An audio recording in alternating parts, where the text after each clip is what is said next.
Bonjour, je m'appelle Patricia Wissenbach et je suis auteure. J'ai eu la chance d'éditer déjà quelques ouvrages ici aux éditions à la carte à Sierre-en-Valais. Mais aujourd'hui, on me demande un exercice particulièrement difficile, c'est présenter un ouvrage devant une caméra. Et vous parlez de la druidesse et du peuple cheval, donc c'est de ça qu'il s'agit. Sans être en pleine nature, sans trop savoir quoi faire de mes mains en caressant un chien ou des chevaux, eh ben, je trouve ça particulièrement compliqué.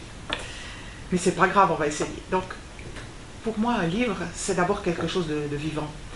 Vous savez, quand on entre dans une librairie, quand on entre dans une bibliothèque, il y a toujours quelque chose qui se passe. Il y a une couverture qui... C'est comme ça, la rayon de soleil dessus, c'est vous un petit clin d'œil. Et puis, il n'y a que celle-là que vous voyez parmi la centaine de livres qui sont présents. Vous allez près de ce livre, vous vous approchez, vous le sortez du rayonnage, et puis il y a là la magie qui commence à opérer. Parce que quand vous l'ouvrez, c'est un petit peu comme quand vous allez près d'un ami, puis que cet ami, il vous ouvre les bras. Alors quand la couverture s'ouvre, elle vous livre son cœur, elle vous livre l'intimité de l'écrit, mais quelque part c'est aussi l'intimité de l'auteur. Et puis un livre, c'est des odeurs, c'est l'odeur de l'encre, c'est l'odeur du papier, c'est l'odeur des émotions aussi qui le font, ce livre, les odeurs de la joie, des pleurs, et puis c'est des sons. Chaque mot, chaque phrase, c'est un peu une note de musique, comme sur la partition de la vie.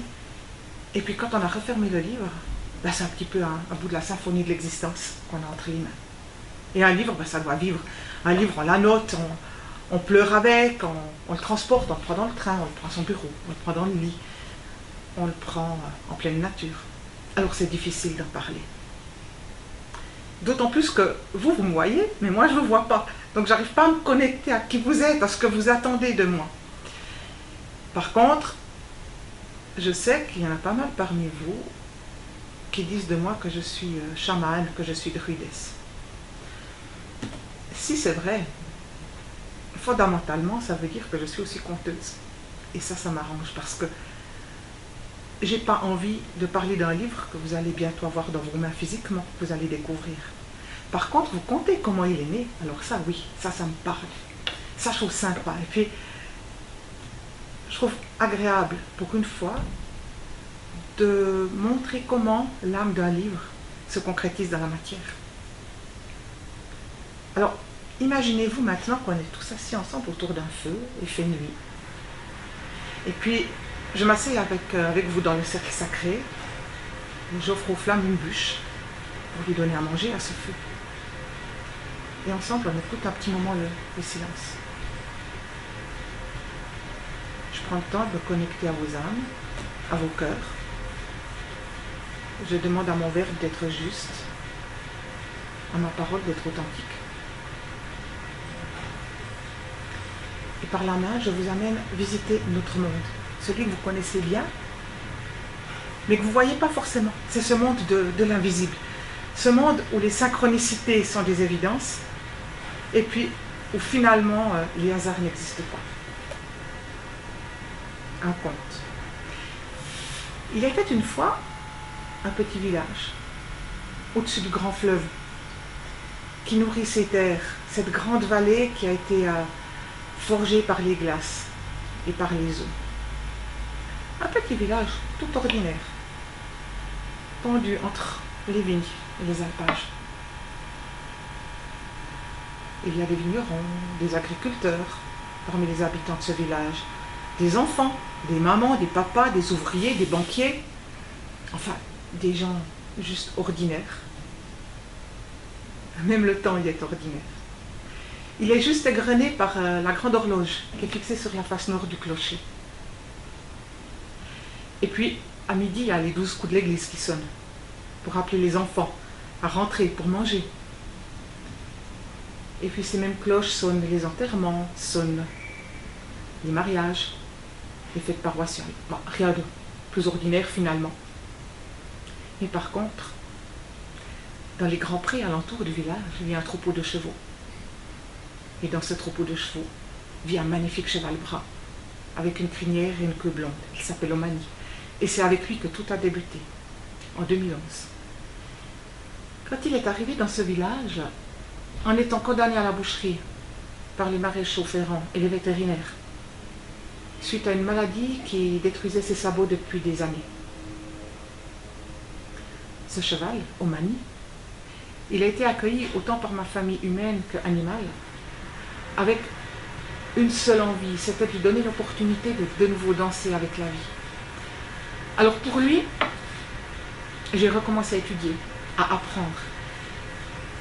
J'ai mis en pratique toutes mes connaissances, autant en magnétisme qu'en chamanisme, qu'en connaissance des pouvoirs thérapeutiques des pierres, des plantes. Et j'ai parlé avec Omani, bien évidemment. Mon objectif, c'était de l'amener à mettre un pied, ou plutôt un sabot, l'un devant l'autre, pour que, autant au sens propre qu'au sens figuré, il aille vers la guérison.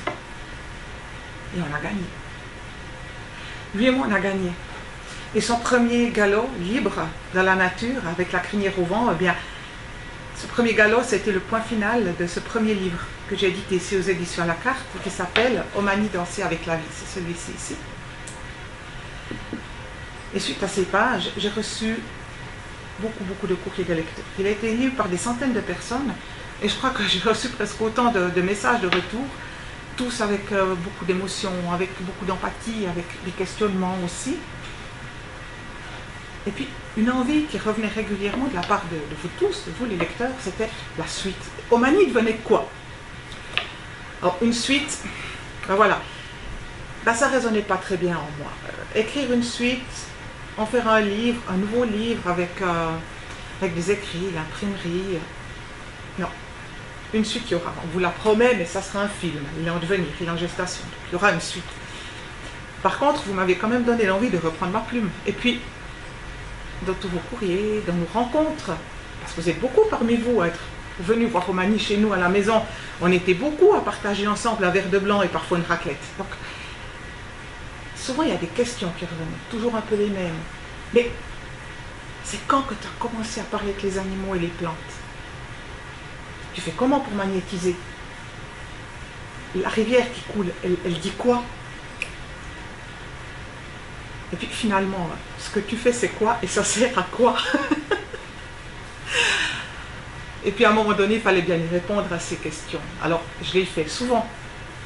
Mais c'était derrière un verre de blanc, à l'apéro, au café du village, d'une manière un petit peu rigolote, amusante. Alors peut-être qu'il fallait le faire un peu plus sérieusement. Et puis Omani était devenu mon guide, était devenu mon maître à penser quelque part. Et dans nos échanges, il m'a permis de connecter le peuple cheval. Et ce peuple cheval, c'est celui qui m'a accompagné durant toute l'écriture de ce nouveau livre, La Druide, c'est le peuple cheval, justement. Parce qu'un jour, eh ben, j'ai repris cette plume, et puis, tout en haut d'une page blanche, en haut à gauche, j'ai écrit le premier mot. C'est amusant parce que j'ai pas eu le fameux stress de la page blanche. Non, non, j'ai plutôt eu le sentiment que la page, elle offrait son corps à ce nouveau projet, à ces nouveaux mots qui s'inscrivaient sur elle.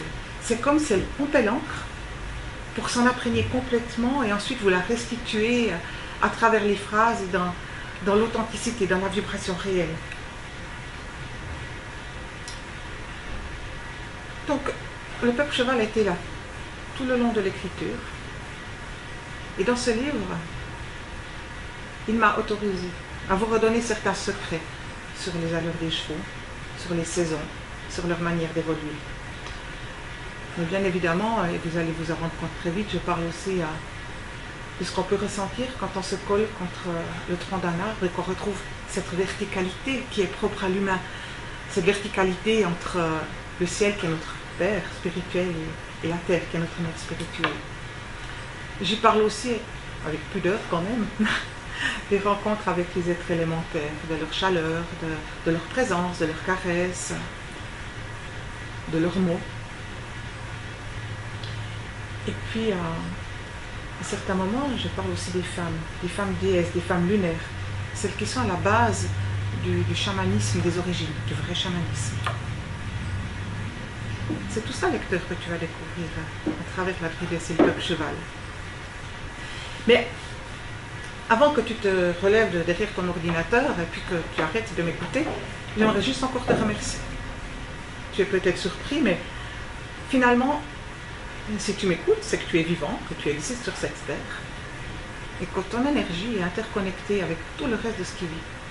Donc ça veut dire que quelque part, Tu es cette terre, tu es cette énergie qui l'alimente. Et si tu n'avais pas été là, peut-être que ce livre, il n'existerait pas. Ou en tout cas pas dans cette forme-là, parce que ton énergie a été infiniment captée. Et à une toute petite échelle, elle a aussi écrit ce livre, elle en fait partie. Donc quelque part, c'est aussi ton livre. C'est aussi ton histoire qui est dedans. Tu en fais partie. Donc, là, je voulais te dire merci. C'est aussi grâce à toi que j'ai pu écrire. C'est ensemble qu'on a mené à bien ce projet. Donc, je suis très très émue qu'on se retrouve au fil des pages. Et encore une fois, je te remercie de le découvrir.